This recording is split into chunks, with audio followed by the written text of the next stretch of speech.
You'll still have nations. They're just dominated by a global government that sits above through the national security states that bypass the capitals and the parliaments and the legislatures.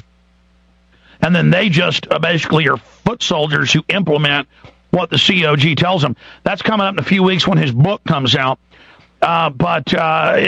Briefly, for listeners who don't know who you are, William, tell us who you are in a nutshell, what parts of the bio you think are most important, and then you've got the floor, what you discovered in your in-depth research on what GMO is all about, dominating a market, controlling the larger eugenics operation, because we need to understand how these master architects are designing and controlling our society. It's just amazing. So you've got the floor, sir. Introduce yourself, tell us the most important info, and then lay it out. Okay, Alex. Thank you. Well, just very briefly, I've been at this for some 36 years now, and it started during the 70s when I was working as a journalist in New York City during the first oil shock, and I became not intrigued, but simply drawn to understand what was behind that whole oil shock and the manipulation of prices by 400%, the role of people like Henry Kissinger. And that began a decades-long research into the structures of power, I guess you will, which led me into a much more refined field that was established first by a British geographer named Halford Mackinder in the beginning of the last century, 1904, called geopolitics, the relation between geography and political power. Henry Kissinger is a student of Mackinder geopolitics, as is Obama's foreign policy advisor, Zbigniew Brzezinski. Both Kissinger is backing, of course, John McCain in the coming election. So I've been looking at aspects of power and how power is exercised, from the rise and decline of the British Empire 3 centuries ago down to the First World War, Second World War, and the emergence of the American century after the 1940s. And that led me into a quote that Kissinger gave sometime during the 1970s, where he said, "If you control oil, you control entire nations or groups of nations. If you control food," Kissinger said, "you control people." And the volume Seeds of Destruction, the hidden agenda of genetic manipulation, I've been working since the 1980s on the whole question of agribusiness, the grain cartel, the control of the food chain through 3 or 4 highly private companies such as Cargill, Archer Daniels, Midland, Bunge. It used to be Continental Grain, no longer. And the industrialization of agriculture. And that led me to, some years ago, begin research on a phenomenon called genetic engineering of plants. And at first I thought, well, perhaps this is a case where science is doing mankind some good. They've come up with a more efficient way, higher yields, less pesticides, less chemicals. The hype sounded pretty good. As I dug deeper, I not only became quite alarmed at the case studies of farmers across the United States, in Argentina, and also in limited cases here in Germany. I came to know many of these farmers personally, and the stories they have to tell about GMO plants would make your hair stand on end.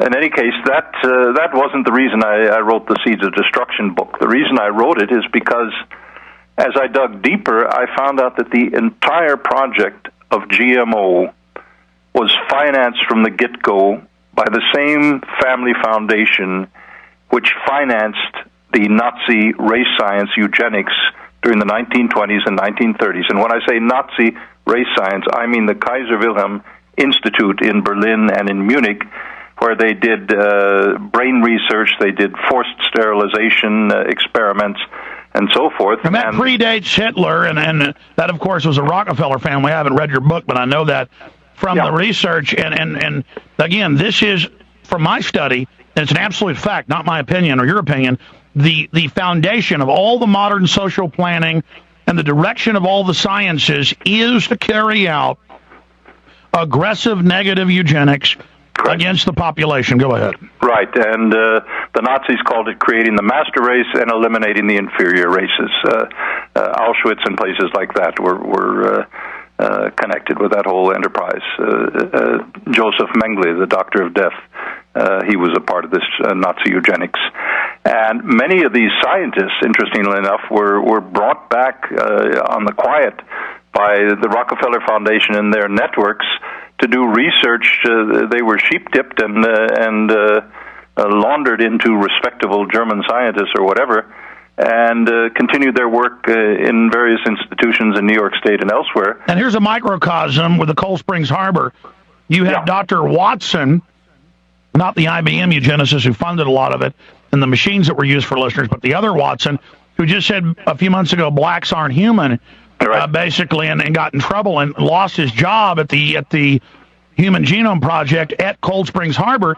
Well, he was there as a graduate student during when it was the eugenics facility running the Genome Project. So the names have changed, but it's never stopped.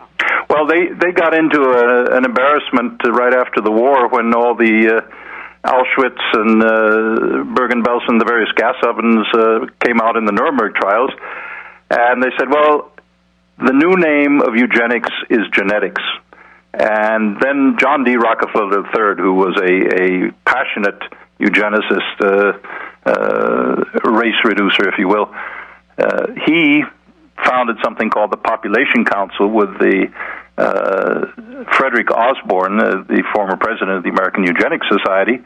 And Osborne, if you go to Princeton, one of the elite American universities, and go to the Osborne Fieldhouse, it's named after Frederick Osborne. He was a graduate of Princeton, at one point a member of the Board of Trustees. These are, quote-unquote, the highly respectable. The president of Stanford University wrote a book on the master race at this time. This was salon-fähig, this whole eugenics agenda in the 20s and the 30s. And Rockefeller Foundation, the same people who backed that agenda, Margaret Sanger, her family planning business and so forth, she was an intimate friend, I won't speculate on how intimate, of the Rockefeller family until her death, as well as a reputed intimate friend of H.G. Wells and other members of the elite.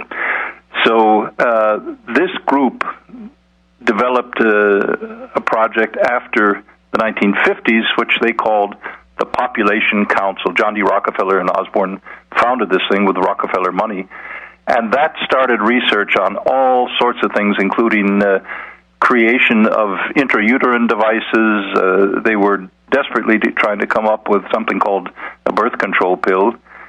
Someone else got to it before their research. And then all their IUDs would eat women's uteruses, and it was always a mistake, but it turned out that was all by design. Yeah. Well, it's been alleged. I won't go into the details of that for legal reasons, but it was a catastrophe. And one thing after another, their agenda has been, take what what John D. Rockefeller did in Puerto Rico, which the Rockefeller family treated as a private island plantation. They went in there in the 50s and used Puerto Rican women of childbearing age as literally, and I use the term as the Rockefellers would see it, as human guinea pigs. And when women would go in, they started a whole series of rural clinics and said, here the hygiene is better than having a midwife give birth to your child. Come into our local clinic and have birth for your baby. And the doctors in the clinics would sew up the ovaries of the woman so that she couldn't have further children. And at a certain point, by the end of the 50s, it was estimated that something like 38% of the childbearing women in Puerto Rico had been forced sterilized by the Rockefeller Project. Well, it's confirmed that during the 70s, George Bush Sr., before he went to China and struck the one-child policy deal they implemented a few years later in 1980, that they sterilized on some reservations more than 40% of the women. Same deal. You go in to have the baby, and then they sew you up there on the spot. Yeah. Yeah. So this is what we're dealing with when we're dealing with GMO. Why do I say that? That's I know for some listeners that might be an extreme position, but Rockefeller Foundation initiated a whole field called microbiology back in the late 1930s when they were doing the eugenics. In order, they were, if you will, in a mad pursuit of a method for reducing life down to a tiny little atom called a DNA or a gene, and then manipulating that gene so that they could literally play God and control life and what shape life would take or wouldn't take at all. And so they funded to the tune of more than $100 million in the Philippines at the Rice Research Institute, the so-called Golden Rice Project, which is a total sham. They funded this GMO development. Again, as my film Endgame states, every major modern science, Carnegie, Rockefeller, and it's all funded to sterilize you, to soft kill you, to keep you from passing on your genetics. And it's altering the DNA from generation to generation. Stay with us. The Rockefeller Foundation, the Cold Springs Harbor, their allied laboratories, going in big, really founding what we know of now as the whole genetic modification science. I call this the project with a capital T.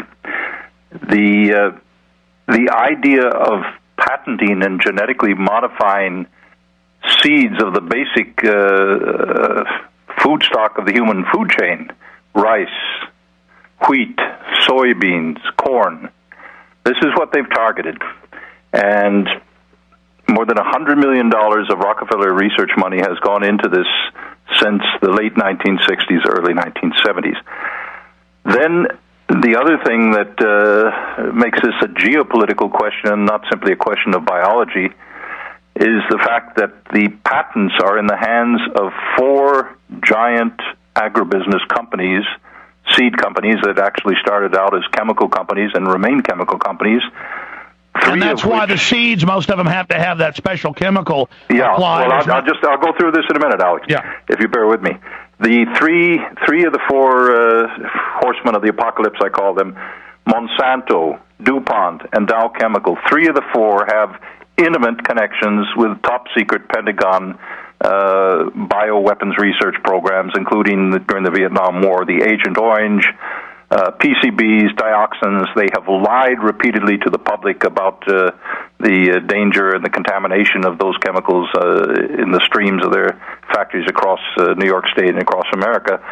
And we are told that we should trust these corporations, these agribusiness giants, to have the world's seed stock in their hands, in those private hands.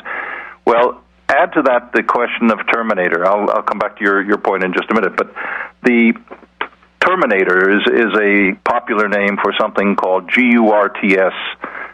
In the trade, they call it genetic use restriction technology. It's a very nice-sounding scientific neutral name, but what it means, Terminator, is far more appropriate, as Arnold Schwarzenegger's films portray it. It's a sterilizer. Yeah, they're variations of it. You can have Trader seeds or Terminator seeds that are activated by certain chemicals, or in the Terminator simple case, they simply give one harvest yield and then commit suicide. So the farmer has to go back to Monsanto or DuPont or Syngenta each harvest year and get new seeds. Well, imagine if farmers in China, farmers in Africa, farmers in certainly in the United States and Canada, which is already the case, they become serfs. They become modern-day medieval serfs, enslaved to these seed giants. Now, you're probably going to get to this. I haven't read your book. I've read one of your other books and your articles, which are excellent, but let me just interrupt and throw this in. I'm sure you're going to get to it. I want your educated, expert opinion. I've had a lot of other folks on about this subject in the last 12 years, is why I'm informed, 13 years. Yeah. But I've confirmed it. I didn't just believe him. That's why I know how real you're saying this is. But we have also caught these companies, is why we know it's a covert government operation, planting their Terminator seeds and others next to other major growth belts, even in areas where it's banned, to artificially infect say, the soybeans or the canola or the corn or the wheat with their genetics, and it's designed to infect and take over and in replications basically infest similar plant families to where this is now spreading into the biosphere. Meanwhile, the Rockefellers and others have built giant underground bunkers with all the original seeds. I mean, this is diabolical. Well, it's you're talking about the Doomsday Seed Vault up in Svalbard near the North Pole that just opened up in June of this year with money from the Rockefeller Foundation, the Bill and Melinda Gates Foundation, Syngenta, Monsanto, and a few other of these charming companies. And they are the prime movers. Whatever the Gates Foundation, Microsoft is just a money collection port for Planned Parenthood. That's been proven. He's a front. His dad runs it. Whatever they're doing, you know that's key. That's the key. Go ahead. Yeah, follow the money. The Gates Foundation started something a couple of years ago. Kofi Annan was unemployed as the former Secretary General of the UN. They gave him a nice cushy job as chairman of something called the African Green Revolution. The African Green Revolution is nothing less than an attempt with a lot of Bill Gates money to convince the governments of Africa, who are highly skeptical of genetic manipulated seeds, to swallow these seeds and lock themselves into the seed slavery of Monsanto. And but let's stay there. But I mean, I know you're going to get into it, but the fact that it makes you a slave is, and you have to keep buying it and have to use their chemicals, that's just the surface. No, almost every variant of corn in the world has now been infected with one Monsanto variant. We'll be right back. Stay with us. This is vital information. I want to make this clear. GMO was created by the eugenicists.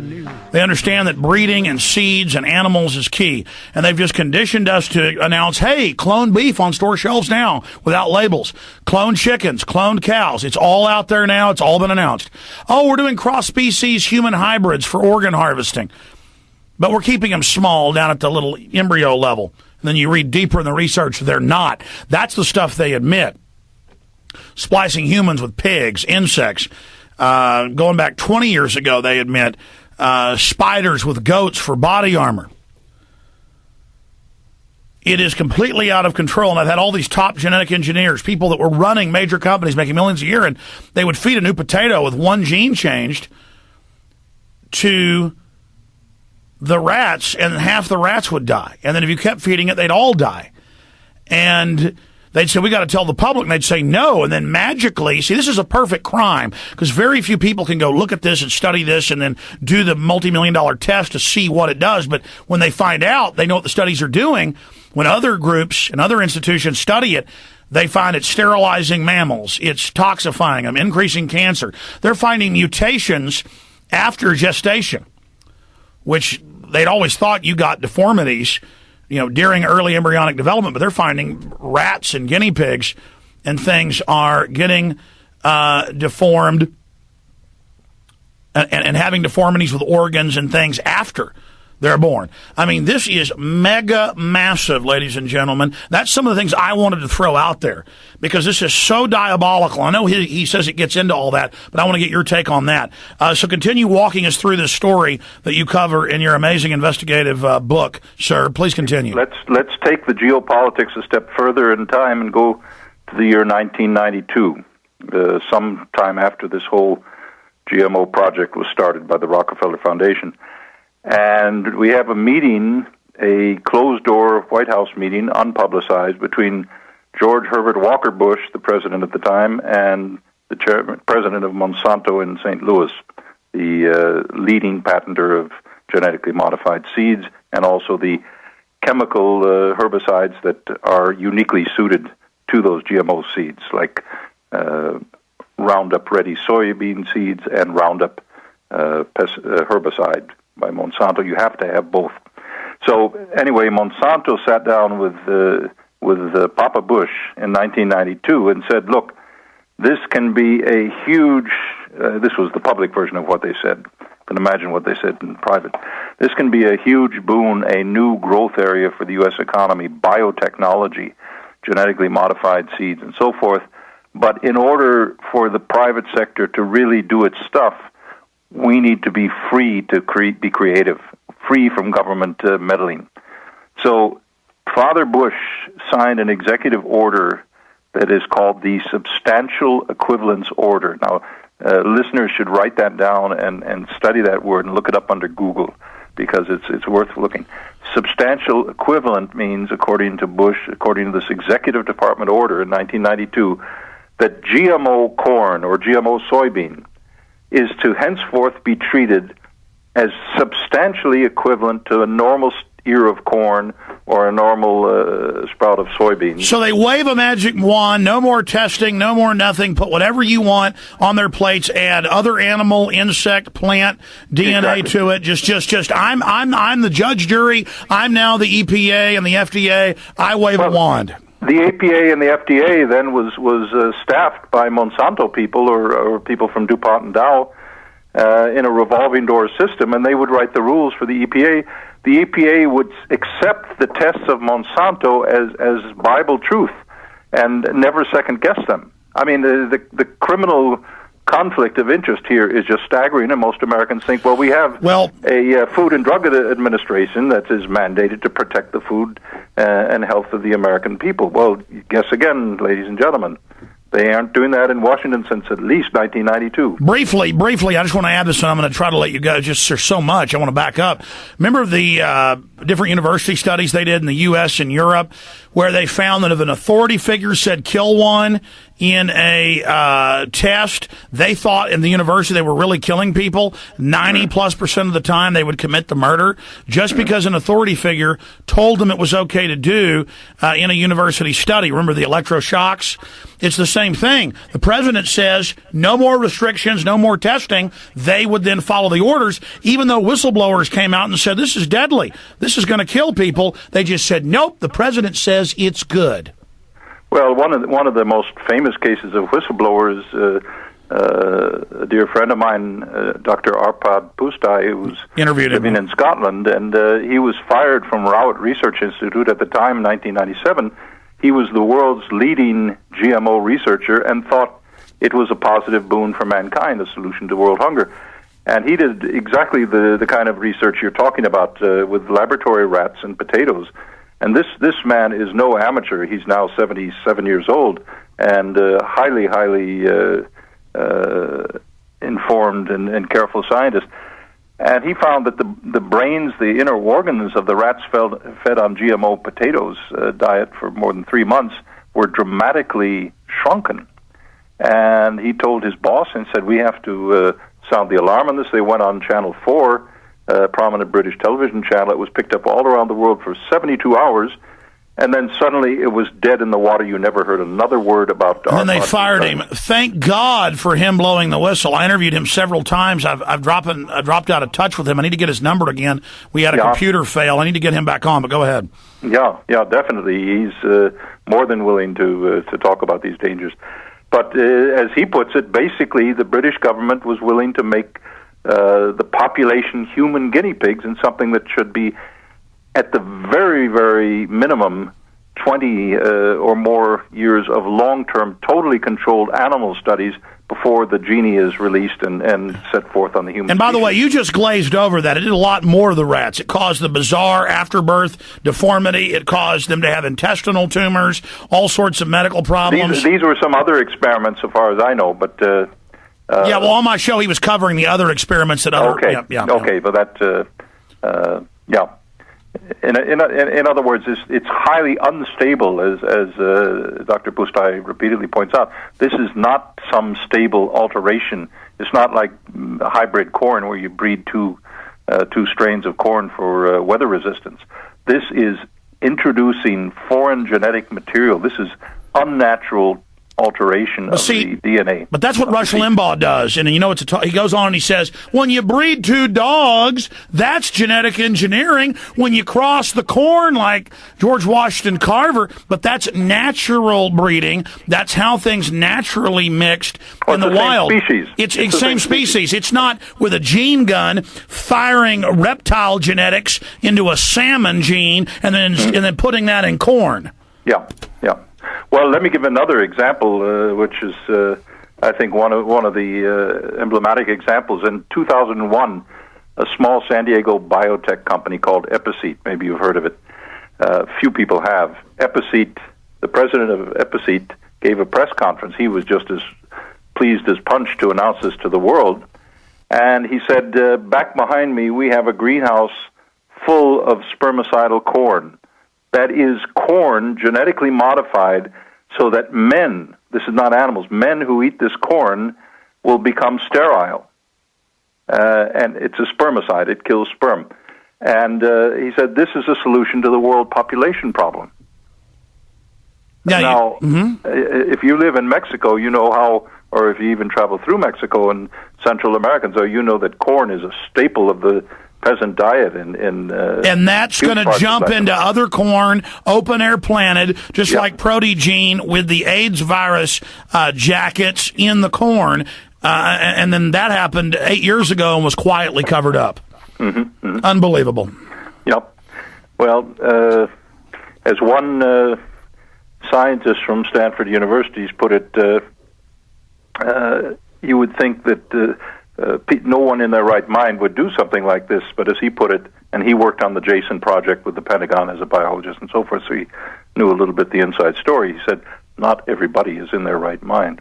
And that, I think, sums it up. There are people in a power elite. For them, power is a self-feeding aphrodisiac of some perverse sort that I don't fully understand. But they are different from ordinary human beings, and they just human life is for them simply an externality. As long as they and their friends are provided for as they see fit, then the rest of the human species would. Well, I agree, but it's worse than that. A lot of top futurists, top globalists have written, and history shows it with Nero and you know the craziness. Vlad the Impaler, they go crazy and they become nihilistic and self-destructive. And so you hear them writing about it. Even the head people at Hadron are saying, well, there's a small chance it'll destroy the Earth, but we don't care. And they put the death god Shiva above it. Or you talk to these geneticists and they go, so what? So if we make something that takes over the planet, that's regular evolution because we evolved and did it. And so what if it kills us all? We need to be killed. I mean, these are maniacs, and they get off on like driving a car at 100 miles an hour around jagged turns. A lot of Hollywood folks do stuff like that and get killed. You know, like James Dean. It is just a complete mania. Yep. And now, go back a little bit to the 1950s, because the Rockefeller Foundation, again, was behind this project, called the Agribusiness Project of the Harvard Business School. John W. Davis, who was a former Assistant Agriculture Secretary under Eisenhower, Ray Goldberg, who still kicking at age 91 and sits on the board of several GMO companies. Goldberg and Davis created something called agribusiness. They invented the term. And what their goal was to vertically integrate the entire food production, distribution, processing and distribution into a mega industry, globalized, first in the United States and then globalized in the last 15, 20 years. And in doing so, and then adding as the icing on the cake, patented seeds, GMO seeds, and in a few years there'll be seeds secretly filled with Terminator, ostensibly to protect patent rights of Monsanto et al. They will have control, and they will be able, in a military sense, to exercise strategic denial. If a country like Iraq or Iran or Zimbabwe or any other priority hate object of a particular Washington government, God forbid that we would ever have a government which doesn't exercise reason and justice in Washington, but in case that were to happen, and they would simply say, okay, Monsanto, cut off the seed supply of Zimbabwe, cut off the seed supply of China, cut off the seed supply of Azerbaijan. And they've been running around grabbing up, paying 10 times what it's worth. In one case I saw, for heirloom seed companies, they've bought up almost all of them, and they hoard the seeds, shut them off, no longer sell them, let those seed lines die in the public domain. And then in places like Iraq, where they have captured clients, they're forcing total conversion over to the GMO, and then it's jumping in to all of its naturally occurring variants. Well, Iraq is a particularly strategic area because Iraq is the ancient biblical Mesopotamia, the cradle of civilization. The valley between the Tigris and Euphrates was the first cultivation of wheat, and they have more wheat varieties in a seed bank in Iraq before the last war. Yeah, not for long. Yeah, well, the seed bank disappeared. It happened to be in a place called Abu Ghraib. Some of your listeners might have heard of that. And it utterly disappeared off the face of Iraq. Now a death dungeon, yes. Yeah. So that's the kind of thing. And then you have Bill Gates Foundation and Rockefeller and Monsanto building the Doomsday Seed Vault, impermeable to nuclear attack or any other kind of natural or man-made disaster up there in the North Sea, in the North Pole. They know what they're doing. They're going to, and in fact, a Monsanto executive, 9 years ago, was actually even in the big eugenics publication, The Front, National Geographic, but they even admitted there, they had the quote, to paraphrase, well, we're just going to infect everything with our genetics and then use courts to basically take over those companies. And that's what they do. They infect you and then charge you for having their genetics. Yeah. It's control. It's about total control. Full spectrum dominance is the military side of it. The next book that I'm publishing, but the control over the food, you control the people, as Kissinger said. Well, I want you to hit the key points, but right now, Global Research, great folks, Michelle Chosadowski, they published your book. By the way, I want to carry it. I just got so busy, I haven't bought it in bulk from them. I haven't read it yet, but I'm sure it's excellent. I carry some other. Well, I think your readers would find it more than worthwhile, and I would be very happy to have you. Well, we do carry some books on GMO by some other great scholars, but this guy's dead on, great researcher, but he's good on the full spectrum, speaking of that term. Other guests we have on seem to be specialists. You seem to be somewhat of a generalist, but also with a lot of detailed knowledge in each area. That's what I do. But yeah, give out the phone number, give out the website, tell folks about the book. Okay. The book is available through Global Research, www.globalresearch.ca for Canada. The book is called Seeds of Destruction, The Hidden Agenda of Genetic Manipulation, F. William Engdahl. And it's available. I don't have the current price in mind, but if you go direct to the publisher, the published USA price is $24.95, and if you go direct to the publisher, you get, as I believe, a discount on that. Now, do you have a personal site, or you just write for them? No. I have a personal site. I write worldwide. My writings are picked up in... give out the site, because I see so many sites with you on it, I'm not sure which one to plug. My personal site, which is a compilation of all languages of my writings and so forth, is www.oilgeopolitics, one word, .net. That's right. We plugged that last week. And we'll put that up on screen for folks. Give that out one more time. Okay, www. And then my last name, ENGDAHL, and one word, oilgeopolitics.net. Okay, I'm going to skip this break for the Infowars.com stream listeners. They carry out their eugenics operations. They founded the Human Genome Project. Their head scientist saying blacks weren't human a few months ago had to step down, Dr. Watson. This is what they're up to. And they're playing God. And they are intelligent. They do have a lot of foresight. But when the people said no to human growth hormone in the milk, they just passed laws where you basically can't label it. Or when the people said, we want organic food and started buying it, they just passed a law saying it can be 75% inorganic, genetically spliced, and they'll call it organic. So they're hitting us at every level. And they'll go in and pay $100 million payments to African countries just to get this food in. And folks all over the world are saying no, so companies have been caught illegally planting in places like Brazil. I mean, they want to get it in. They want to infest. They come in and plant their seeds, and they've caught retired Royal Mounted Police, literally throwing GMO seeds into the gutters by fields. I mean, this is biowarfare. 3 minutes left in this segment, then 5 in the next. You've got to leave us. Bob Chapman coming up. You've got the floor. I'm going to shut up. I've brought in my points. Other key areas we haven't covered. Well, to go back to this project from the 1950s to give readers an idea, this project is very concrete. You know, if you think of some vast abstract conspiracy, then you feel hopeless and overwhelmed. But it's very concrete, and I think that's important. That's what I try to do in all of my books, to give people a sense of the actual concrete individuals who are doing this, the actual concrete institutions, and so forth. And this agribusiness project, I think, is absolutely essential to understand. You go into a supermarket today, because of modern advertising, most American shoppers think food is grown in a supermarket at the Giant or Walmart or what will you. And this is a product of something called agribusiness. You no longer have the possibility to go to a farmer's market in most parts of the country.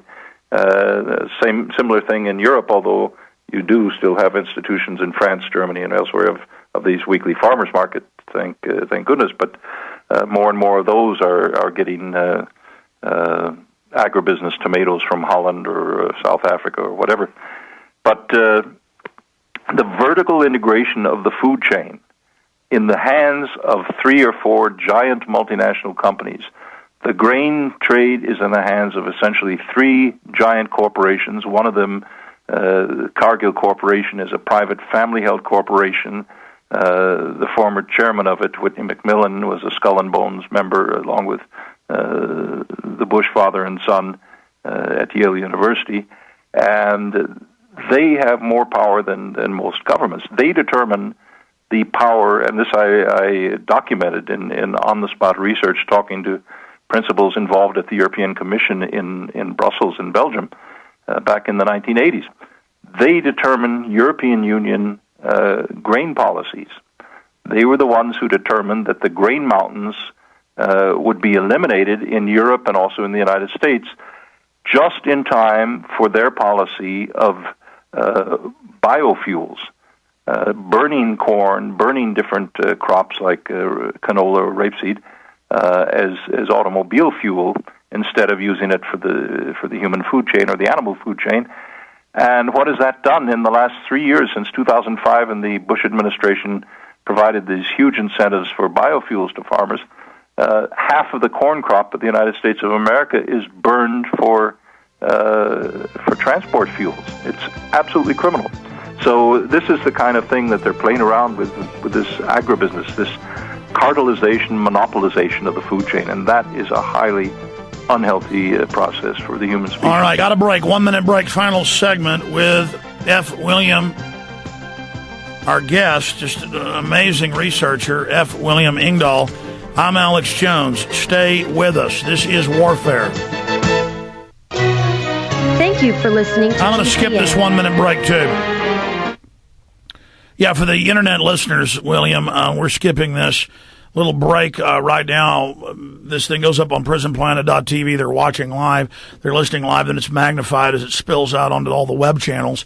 And it's important, viewers, to not just put this up on YouTube and Google, but other tracks, because we've caught YouTube and Google erasing a lot of our stuff. Hit them there. That's where it goes viral. But hit the enemy at every other point. Let's come back and wrap this up for folks. The fact that this really is a military operation, as you said, and kind of go back to the beginning, back to the start, so we can recap. The fact that the eugenicists, as you document in your book and your research, started all of this, and then any other points you want to make in the final 5 minutes we have. Okay. Well, Alex, I'd like to make one very crucial point. A lot of people are of the impression that this is all a question of corporate greed. Monsanto has corporate greed, Syngenta, Dow, DuPont, and so forth. It's not corporate greed. They wouldn't have taken such a high-risk It's eugenics. It's their religion. They want to kill everybody. Stay there. Come in and tell them. See, I never read your book, but I know the answer, because they say they're going to kill us. Here we go. In the final equation, as you talk about in your book, this is not being done for greed. It's not being done for even power. It is their religion. They believe exterminating the vast majority of the population is the goal. So give us, lay it out, and it's in their own words. What is this really all about? Well, it's about supremacy, and the ultimate form of supremacy is genocide. Sir, you've got 4 minutes. Well, I went through 4 years of university with some of the scions of these families, the Rockefellers, the Firestones, the DuPonts, and so forth. And they are not charming people on a one-on-one basis. And I would maintain that they are, in a clinical, classical, psychoanalytical sense, these are highly paranoid people. They are terrified that the masses, as they see it, the hordes out there, are going to steal everything they've grabbed and accumulated over the decades, and therefore I think they've gone to these lengths. And it's just it's a perversion that's taken on a life of its own. But it's literally at this point to the point where if we don't roll this back in some way or another, it may already be too late in terms of GMO. The genie may be out of the bottle. Some serious scientists think that may be the case. I think not, so long as in Western Europe there is massive resistance on the grassroots level against GMO. The governments have not been able to satisfy Monsanto and the other gene giants in terms of promoting this in Europe, because there's too much backlash against it. They have had extreme difficulties in Asia, in China, in Africa, and so forth, and so they haven't gotten. They tried to pull something off at the Rome Food Summit in June. They made an extra effort to play up the world hunger emergency with the tripling of the price of rice, the basic food staple of more than 1.5 billion people or 2 billion people across Asia. And they invited the Pope Benedict as a personal distinguished guest to the conference, in the hopes that he would give a papal blessing to GMO as a solution to the world hunger crisis. And he didn't, did he? He didn't do it. I won't go through all the details as it was told to me by people in Rome who were highly informed, but thank the Lord that he didn't do it. But that just shows you that this... and suddenly the theme of world hunger disappeared from the agenda. Their operation didn't... I mean, let's point out that even within the eugenicists, some of them don't like it, like Prince Philip and Prince Charles. They're evil. Yeah. They want to exterminate people, and we have their names on those documents. I mean, they've stated it, but they're like, don't do it this way, and they're right. I mean, this endangers everything, and I also want to add, it's not just the elites. You've got, like in Blade Runner, little shops in Hong Kong and in South Korea, as you know, where they're privately, little families, little companies are splicing rhesus monkeys with jellyfish that glow in the dark, and that causes all sorts of viral releases from DNA, bacterial mutations. We've had a lot of scientists on about that. So there's also all these other crazy rogues out literally playing with Shiva. I mean, literally playing with Kali. I mean, this is opening the gates of hell. Yeah. Well, maybe the human race isn't fit to survive. I'm an optimist. I think we are.